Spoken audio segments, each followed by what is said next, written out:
दोस्तों, जय श्री श्याम। खाटू श्याम जी में फाल्गुन का मेला शुरू हो चुका है। आज मैं आपको श्याम बाबा की कथा के बारे में बताने जा रहा हूँ। खाटू श्याम जी का मंदिर राजस्थान के सीकर जिले में स्थित है। खाटू श्याम बाबा का इतिहास महाभारत काल से जुड़ा हुआ है। भगवान श्री कृष्ण ने बर्बरी की अपार शक्ति और क्षमता से प्रभावित होकर बर्बरी को कलयुग में अपने नाम से पूजे जाने का वरदान दिया। श्री कृष्ण ने बर्बरी के महान बलिदान से काफी प्रसन्न होकर वरदान दिया कि जैसे जैसे कलयुग का विस्तार होगा तुम श्याम के नाम से पूजे जाओगे। बर्बरी भीम के पुत्र घटोत्कच और दैत्य मोर की पुत्री मौरवी के पुत्र हैं। बचपन से ही वह वीर और महान योद्धा थे। बर्बरीक ने युद्ध की कला श्री कृष्ण व अपनी माँ से सीखी। बर्बरीक ने तपस्या करके भगवान शिव से 3 बाण प्राप्त किए। इस प्रकार बर्बरीक को 3 बाणधारी के नाम से भी प्रसिद्ध हुए। बर्बरीक महाभारत युद्ध में शामिल होने की इच्छा जताई। जब वे अपनी माँ से आशीर्वाद लेने गए तब माँ को हारे हुए पक्ष का वचन दिया। बर्बरीक अपने नीले घोड़े पर सवार होकर 3 बाण और धनुष के साथ कुरुक्षेत्र की युद्ध भूमि की ओर चल पड़े। श्री कृष्ण पहले से ही जानते थे कि बर्बरीक युद्ध में शामिल हुआ तो परिणाम विपरीत दिशा में जाएंगे। श्री कृष्ण किसी भी तरह से बर्बरीक को रोकना चाहते थे। भगवान श्री कृष्ण ने ब्राह्मण का वेश धारण करके बर्बरीक का रास्ता रोका और पूछा, तुम कौन हो और युद्ध में क्यों जा रहे हो? बर्बरीक ने कहा कि वह मात्र 1 बाण से शत्रु सेना को परास्त कर सकता है। यदि इन 3 बाणों को प्रयोग में लिया गया तो पूरे ब्रह्मांड का विनाश हो जाएगा। यह सुनकर श्री कृष्ण ने वीर बर्बरीक की परीक्षा लेनी चाहिए। भगवान श्री कृष्ण ने बर्बरीक को कहा कि इस पीपल के पेड़ के सभी पत्तों को वेद कर दिखाओ। इससे पहले श्री कृष्ण ने एक पीपल का पत्ता अपने पैर के नीचे छुपा लिया।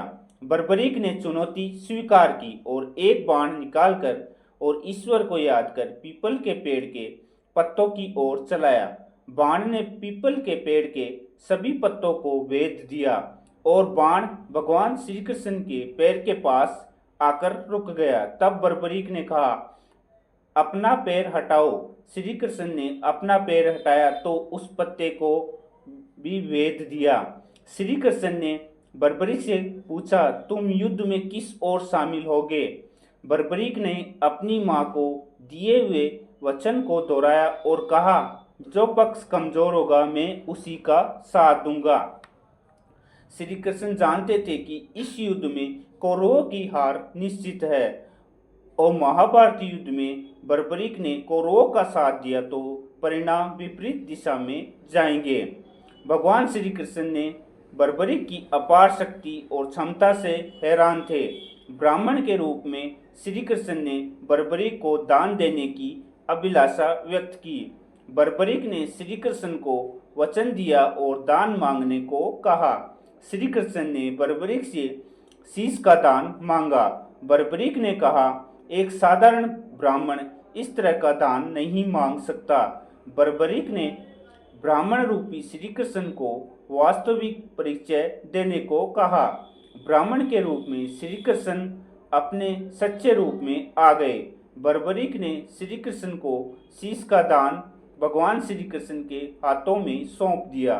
बर्बरीक ने श्री कृष्ण से महाभारत युद्ध अंत तक देखना चाहते थे। श्री कृष्ण ने इस बलिदान से प्रसन्न होकर बर्बरीक के शीश को अमृत से सींचकर पहाड़ी पर स्थापित कर दिया। दोस्तों, महाभारत युद्ध समाप्त होने के बाद पांडवों में आपसी विवाद होने लगा।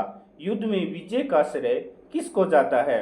भगवान श्री कृष्ण ने सभी पांडवों से कहा, महाभारत युद्ध का बर्बरीक युद्ध का प्रत्यक्षदर्शी है। पांडव श्री कृष्ण की इस बात से सहमत हो गए और पहाड़ी की ओर चल पड़े। वहां पहुंचकर बर्बरीक ने कहा, श्री कृष्ण ही इस युद्ध में विजय प्राप्त कराने में सबसे महान पात्र है। बर्बरीक ने कहा, युद्ध में श्री कृष्ण का सुदर्शन चक्र चल रहा था और द्रौपदी महाकाली श्री कृष्ण के आदेश पर रक्तपान का सेवन कर रही थी। भगवान श्री कृष्ण ने बर्बरी के महान बलिदान से प्रसन्न होकर वरदान दिया कि कलयुग में तुम श्याम नाम से पूजे जाओगे और जो भी भक्त तुम्हारे दरबार में आकर मन्नत मांगेगा उसकी मनोकामना पूर्ण होगी। दोस्तों, एक चरवाहा रोज गाय चराने जाता था। एक गाय उस स्थान पर आकर जहां बाबा का शीश प्रकट हुआ था, अर्थात श्याम कुंड, रोज अपने स्तन से दूध की धारा अपने आप बह रही थी। सभी लोगों ने उस स्थान की खुदाई कराई जहां पर बाबा का शीश प्रकट हुआ।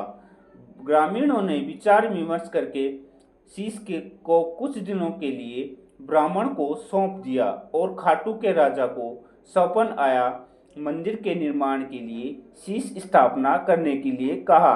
उस स्थान पर श्याम बाबा के मंदिर का निर्माण हुआ। कार्तिक महीने की एकादशी को बाबा के शीश को मंदिर में स्थापित किया। श्याम बाबा को अनेक नामों से जाना गया। यह मंदिर 1027 ईस्वी में रूप सिंह चौहान और उनकी पत्नी नर्मदा देवी कंवर द्वारा बनवाया गया था। 1720 में खाटू श्याम मंदिर का जीर्णोद्धार करवाया। बाबा श्याम को अनेक नामों से जाना जाता है। श्याम बाबा को शीश के दानी, लखदातार, हारे का सहारा, मोरवी नंदन, तीन बाणधारी, खाटू वाले बाबा आदि कई नामों से पुकारा जाता है। श्याम बाबा का जन्मदिन देवउठनी एकादशी को मनाया जाता है। दोस्तों, वीडियो अच्छी लगी तो लाइक शेयर सब्सक्राइब जरूर कीजिए। जय श्री श्याम। शीश के दानी की जय, लखदातार की जय।